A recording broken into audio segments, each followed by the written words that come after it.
আজকে আমি ইলিশ মাছ ভাজি করবো, হেডে আপনাগুলোকে শেয়ার করবো। আসসালামু আলাইকুম দাদার উপর আপনারা বাইরে হবলি কেমন আছেন? আশা করি আল্লাহর আশীর্বাদে রহমতে হবলি অনেক ভালো আছেন। আলহামদুলিল্লাহ আপনাকে তো ভালোবাসায় আমি অনেক ভালো আছি। প্রথমে মাছটা আমি সুন্দর করে হলুদ মরিচ লবণ দিয়ে পেঁয়াজ দিয়ে সুন্দর করে হাত দিয়ে মাখাই লইতেছি। এই যে বন্ধুরা সুন্দর করে হাতে মই মাখাই লইতেছি। মাছটা আমার মাখানো হয়ে গেছে।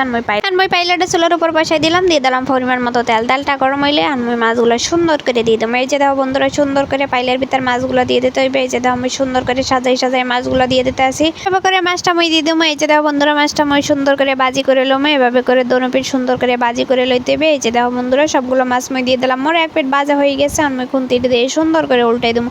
উল্টাই দোনো পিঠ সুন্দর করে ভাজা করে লইতে হবে। এই যে দেখো বন্ধুরা সুন্দর করে খুন্তিটি দিয়ে মই দারুণ করে উল্টাই দিলাম। এই যে দেখো মাছের ডিমগুলো কিন্তু মাছের ভিতরে মই রেখে দিয়েছি, ডিমগুলো মই বাই করি না। এই যে দেখো বন্ধুরা সুন্দর করে মই উল্টাই দিতে আসি খুন্তি দিয়ে মাছটা আমি সুন্দর করে উল্টাই দিলাম। আর মাছটা আমি দোনো পিঠ সুন্দর করে ভাজা করে লইলাম। এখন মই এখানে মরিচের পানিটা দিয়ে দেবো। গুল্লা রাখা মরিচের পানিটা মই মাছের ভিতরে দিয়ে দিলাম, দিয়ে একটু ভাজা করে লইলাম। এখন দিয়ে দেবো পরিমাণ মতো জল। না পরিমাণ মতো মই জল দিয়ে দিলাম। পরিমাণ মতো জল দিয়ে ঢাকনা দিয়ে ঢাকি দিতে হবে। এই যে দেওয়া বন্ধুরা ঢাকনাটা দিয়ে ঢাকি দিলাম। এই যে দেওয়া কতক্ষণ পর রেসিপিটা তৈরি হয়ে গেছে। ইলিশ